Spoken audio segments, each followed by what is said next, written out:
Bem-vindos para mais um programa Alma Querida. Lembrando que nesse programa, o Dr. Adão Nonato responde às perguntas enviadas por e-mail dos telespectadores da TV Mundo Maior, dos ouvintes da Rádio Boa Nova e dos internautas. É com muita satisfação que estamos mais uma vez ao lado do nosso querido Dr. Adão Nonato. Tudo bem, Dr. Adão? Graças a Deus, Dora. Alegria imensa estarmos juntos novamente. Eu já sei o que você vai pedir. Olha, acredito. Vamos ver se vai acertar? Quer ver como eu sou adivinho? Vamos ver se vai acertar. Olha, ela quer que eu fale o seguinte. Meus queridos amigos, almas queridas, liguem para 0800 12 18 38 e vocês serão atendidos pelo Clube Amigos da Boa Nova. Você dá outros nomes também, né? Clube do Amor, Clube da Paz, Clube da Vida, Clube da Alegria. Clube da Alegria, Clube Amigos da Boa Nova, 0800 12 18 38. A ligação é gratuita de qualquer lugar do Brasil. Você vai ser atendido pelo Clube Amigos da Boa Nova, vai ficar sabendo como é que você, se tornando sócio, pode se tornar uma espécie de colaborador, copatrocinador deste programa e de todos os outros programas da Rede Mundo Maior de televisão e da Rede Boa Nova de rádio. Faça isso e nós vamos conseguir, com a sua ajuda, levar adiante esse projeto de levar luz às consciências através das luzes da doutrina espírita. Que Deus te abençoe pela sua generosidade. 0800 12 18 38. Acertou, isso que eu pedi. Tá vendo? Façam parte desse Clube da Luz. Todos ganharemos com isso. Doutor Adão, lindo esse primeiro tema. É de uma alma feminina. Por que Jesus disse que Deus lhe desamparou? Esse é o tema. Olá, querido Espírito Santo.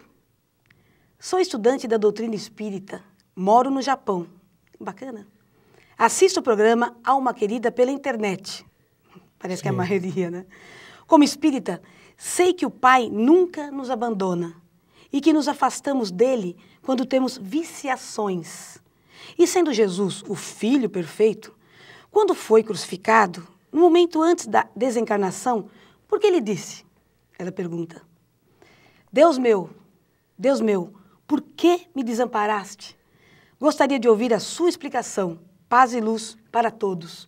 Será que esse tipo de dúvida que aconteceu isso com Jesus, são de muitas almas queridas? Será? De muitas, Dora, de muitas. É mesmo? E eu fico emocionado cada vez que eu tenho que enfrentar esse questionamento, que já mais de uma vez, né, muitas vezes já fui instado a responder perguntas iguaizinhas a esta.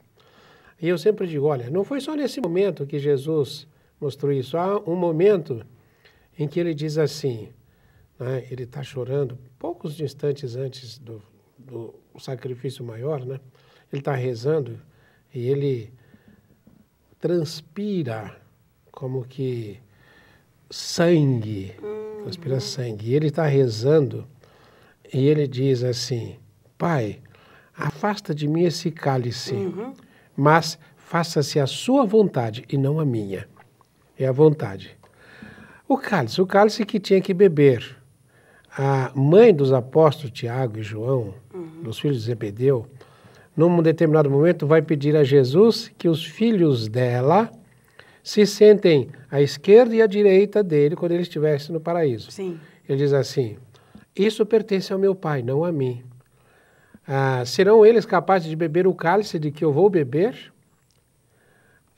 Aí ele pergunta para eles, serão capazes de dizer, sim, seremos. Aí ele diz assim, é certo que todos terão que beber o cálice que eu vou beber. Você também vai ter que beber do cálice do Cristo. Só que esse ter que beber parece uma imposição. Sim. Não, você vai beber como ele bebeu. Pai, faça-se a tua vontade e não a minha. E eu sempre digo, ele veio aqui para representar o nosso caminho. Ele diz, eu sou o caminho, a verdade e a vida, ninguém vai ao Pai senão por mim. Tá? Eu sou o caminho. Então, olha, você como ser humano tem o direito de sofrer. Você tem o direito de pedir, Pai, me ajude. Tem o direito, mas faça a coisa certa. E esta frase de Jesus, que muita gente explora de uma maneira negativa, a frase que ele disse na cruz, Senhor, Senhor, por que me desamparaste? Tá? São as primeiras palavras do Salmo 22. Salmo 22. Ele estava recitando o Salmo. E eu sabia, porque você me havia dito que tinha alguém falando sobre essa questão, por que me desamparaste? Então eu trouxe aqui, O Salmo 22. pedi o Salmo 22. Ótimo. O Salmo 22 é claro que há outras versões, mas essa versão aqui, por que me desamparaste? Sim. Ela é respeitada pelo João Ferreira de Almeida, que é um dos tradutores da Bíblia, né? E diz assim o Salmo 22. Eu vou tomar tempo para falar disso, mas isso é muito rico. Diz assim, Jesus diz lá, Deus meu, por que me desamparaste?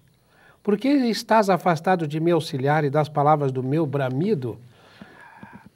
No Evangelho está registrado só a primeira frase. Deus meu, por que me desamparaste? Agora nós vamos ler o Salmo inteiro para ver como essa introdução, depois ela vira, é um Salmo de Davi.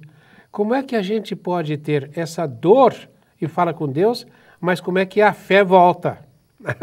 Assim, Deus segura meu, a emoção, doutor, segura a emoção. Eu clamo de dia, porém tu não me ouves. Também de noite, mas não acho sossego. Contudo, tu és santo, entronizado sobre os louvores de Israel. Em ti confiaram nossos pais, confiaram e tu os livraste. Ele já está aqui colocando fé. A ti clamaram e foram salvos. Em ti confiaram e não foram confundidos. Mas eu sou verme e não homem, opróbrio dos homens e desprezado do povo. Era o que ele estava passando naquele momento, desprezado do povo. Todos os que me veem zombam de mim, até os apóstolos tinham se afastado. Arreganham os beiços e meneiam a cabeça dizendo, confiou no Senhor, que ele o livre, que ele o salve, pois que nele tem prazer. Exatamente as palavras do mau ladrão. Escuta aí, ô bacana, você que é o tal, por que não sai daí e não vem salvar a gente? Diferente do bom ladrão, né? Agora veja só. Mas tu és o que me tiraste da madre, o que me preservaste estando eu ainda nos seios de minha mãe. Veja como vai começar a virar, né? Nos teus braços fui lançado desde a madre, ou seja, desde o útero. Tu és o meu Deus desde o ventre de minha mãe. Não te alongues de mim, pois a angústia está perto e não há quem acuda. Muitos touros me cercam, fortes touros de Bazã me rodeiam. Abrem contra mim sua boca, como um leão que despedaça e que ruge. Como água me derramei. E ainda não, mas veja só, ele está citando o Salmo, o que vai acontecer daqui a pouco? Um soldado vai com uma lança dar uma estocada no lado dele e vai correr sangue e água. Vai acontecer uma tempestade em Jerusalém, aquele sangue e água entram para dentro da terra e o Espírito do Cristo, naquele momento, assume o nosso planeta. Né? Aí nós passamos a ter o nosso planeta passa a ter uma alma, que até a crucificação ele era dirigido pelo Cristo de fora. A partir daí ele passa a ser dirigido pelo Cristo de dentro. E Paulo mais tarde pode dizer assim, nele vivemos, nos movemos e temos o nosso ser. Quando você respira, você inspira o Cristo. É por isso que ele pode dizer mais tarde, né? Antes ele havia dito, né? Ele vai dizer isso antes da crucificação. Na Santa Ceia ele diz, este é o meu pão, este é o meu sangue. Quer dizer, nós vivemos, tudo que comemos é do Cristo, tudo que bebemos é do Cristo. Tá? E veja só, aí nós somos instados a vivermos de uma maneira tal que respeitemos esta divindade dentro da qual nós desenvolvemos, nós vivemos. O Paulo diz assim, nós somos células do corpo do Cristo e membros uns dos outros. Veja a importância de você ser capaz de amar a Deus no seu semelhante e amar o seu semelhante como a si mesmo, porque Deus também está em você. Jesus diz, sois deuses e o reino de Deus está dentro de vós. Continuando, diz aqui, como água me derramei, todos os meus ossos se desconjuntaram. O meu coração é como cera, derreteu-se no meio das minhas entranhas. Todos os meus ossos se desconjuntaram. Há uma profecia que diz, nenhum dos seus ossos seria quebrado. Desconjuntar é muito diferente de quebrar, né? A minha força secou-se como um caco, e a língua se me pega ao paladar. Tu me puseste no pó da morte. Veja só, a língua se me pega ao paladar. Ele diz, tenho sede. E o que fizeram com ele? Deram uma esponja embebida em vinagre. Exato. Para que ele se secasse. Quer dizer, está tudo aqui no Salmo. Está tudo né? aí. Pois cães me rodeiam, um ajuntamento de malfeitores me cerca. Transpassaram-me as mãos e os pés.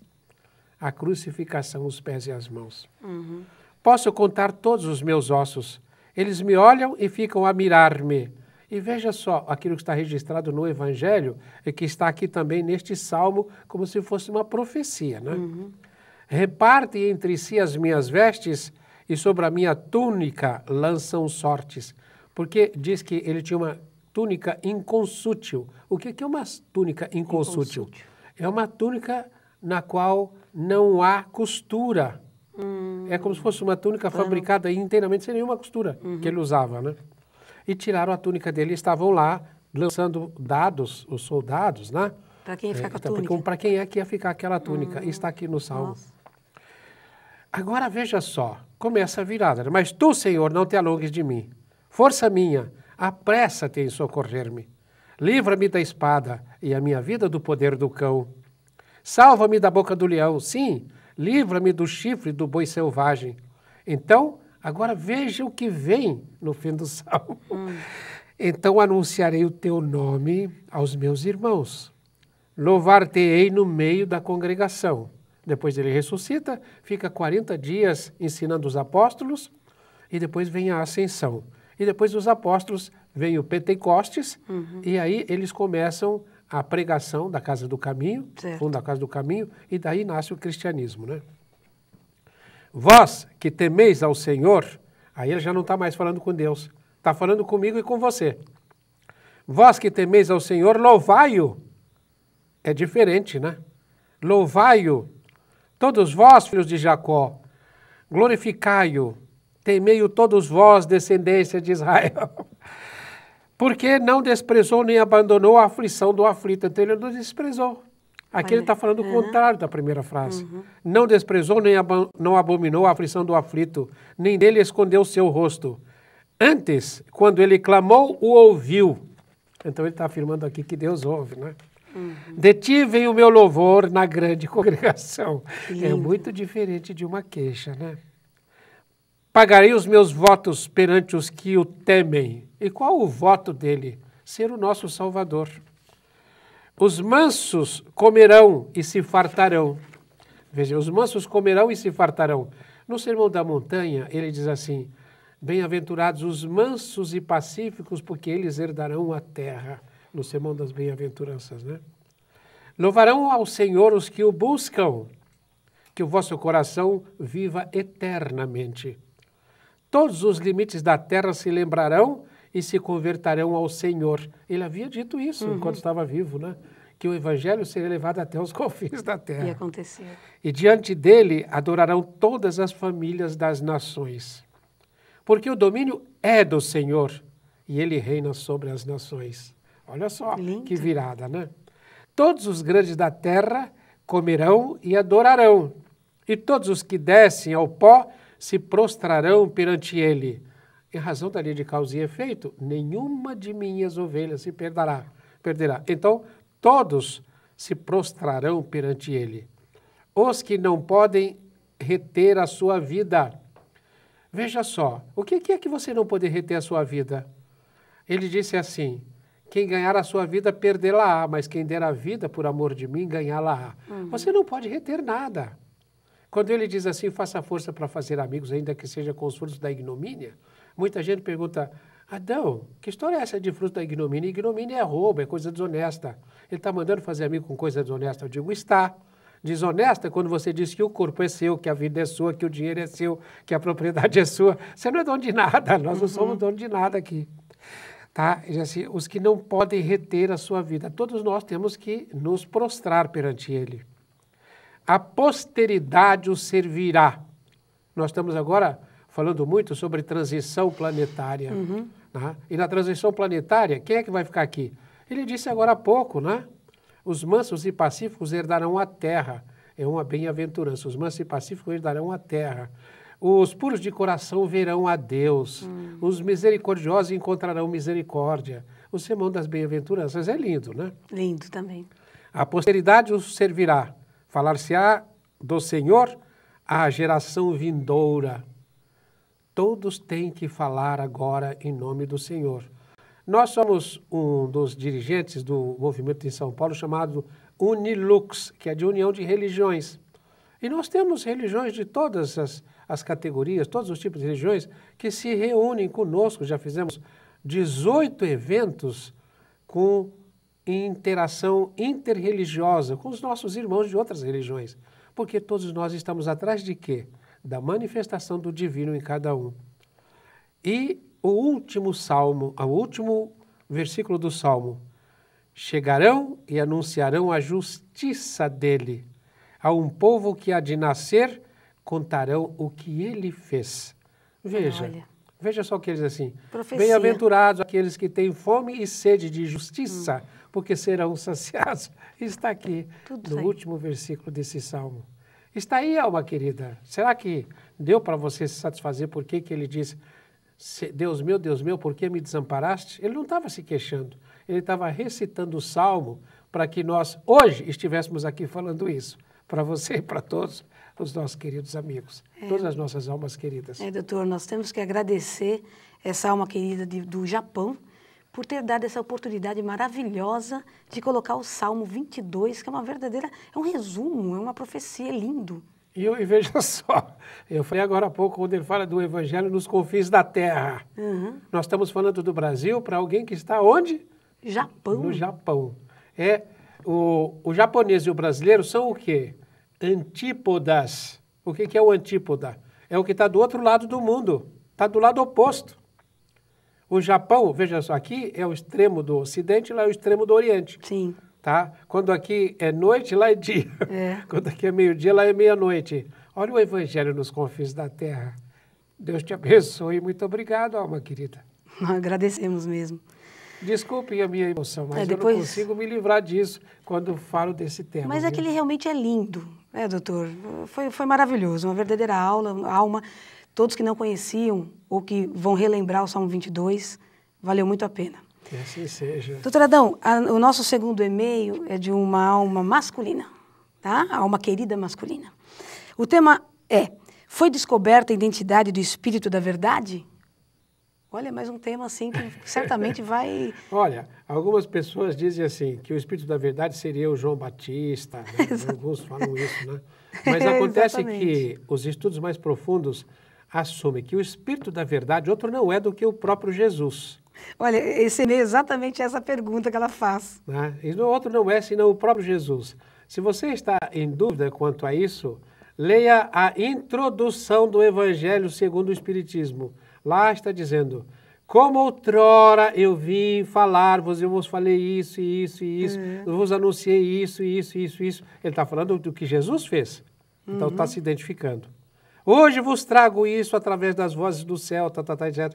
Então o Espírito da Verdade é o próprio Jesus que vem continuar a nos abraçar, tá? Já respondeu o e-mail. Esse Jesus que está aí no Salmo 22. Muito bom. Que você falou que foi uma autêntica profecia. Lindo, né? Doutor, parece que o senhor já respondeu. Ela pergunta assim: olá, li um livro do doutor Inácio Ferreira com informação do doutor Odilon que o Espírito da Verdade seria João Batista. Procede? Dizer isso. Não, eu não concordo muito, não acho. Para mim, eu fico mais com aqueles estudos e aqueles outros que dizem que o Espírito da Verdade... E outra coisa, analisando também, até como advogado que analisa provas, escritos e tal, etc., analisando, para mim, não tenho dúvida que o Espírito da Verdade é o próprio Cristo. Entendeu? Existem divergências, todavia Jesus é o mais puro. Exato, não tem como... exatamente. O senhor falou na linha de prova, realmente Jesus foi o maior que teve. Exatamente. Né? E ela termina assim: procede, o senhor já respondeu, seria Jesus, não procede João Batista. Agora veja só, nós estamos falando agora há pouco, quando falávamos do Salmo 22, do Cristo, né? Algumas pessoas dizem assim: mas o senhor diz que Jesus não é o Cristo? Ele está dizendo que eu sou Deus. Né? Essa história de que Jesus não é o Cristo, que Jesus foi o médium do Cristo. Vejam vocês, até o batismo, Jesus, depois do batismo, diz lá, desceu sobre ele uma luz em forma de pomba E uma voz do céu disse, este é o meu filho bem amado, no qual pus toda a minha complacência. E veja, né? Nós dizemos, e as escolas iniciáticas, as escolas, está entendendo, de mistérios dizem, a partir daquele momento, Jesus era Jesus Cristo. A unção é o Cristo, quer dizer, o Cristo que até então dirigiu o planeta de fora, como se no batismo o planeta tivesse adquirido aquela maioridade, os 21 anos. E aí vem Jesus e durante 3 anos ele faz a sua prédica, mas era o Cristo que fazia através dele. Há uma passagem, quando ele fala do pão da vida, ele diz assim, vós não me conheceis. Né? Se me conhecesse, vocês saberiam que venho do Pai. Ele está falando isso para os sacerdotes, está entendendo, judeus, o pessoal da sinagoga. Para os fariseus, eles dizem assim, como não conhecemos? Não é ele o filho do carpinteiro? Todos sabem de onde ele veio e tal, né? E ele diz, não sabeis de onde vim nem para onde vou, porque era o Cristo que estava falando. Sim. Quando a mãe vai com os irmãos numa certa reunião que estava, e alguém diz para ele, estão aí fora sua mãe e seus irmãos, que vieram te buscar. Ele diz assim, quem é a minha mãe? Quem são os meus irmãos? São meus irmãos? Em verdade vos digo que todo aquele que faz a vontade do meu Pai que está nos céus, esse é meu pai, minha mãe e meus irmãos. Era o Cristo, não era Jesus. Essa diferenciação Essa é a diferença. Então, Cristo Jesus. Mas nós temos mais coisas para falar a respeito disso. Mas vamos deixar para falar depois do intervalo. Doutora Adão, ela tem mais uma... Termina o e-mail fazendo outra pergunta, mas eu acredito que será melhor a gente convidar os nossos intervalos e no retorno a gente conclui esse e-mail. Nós vamos ao intervalo e voltamos já. Fique conosco.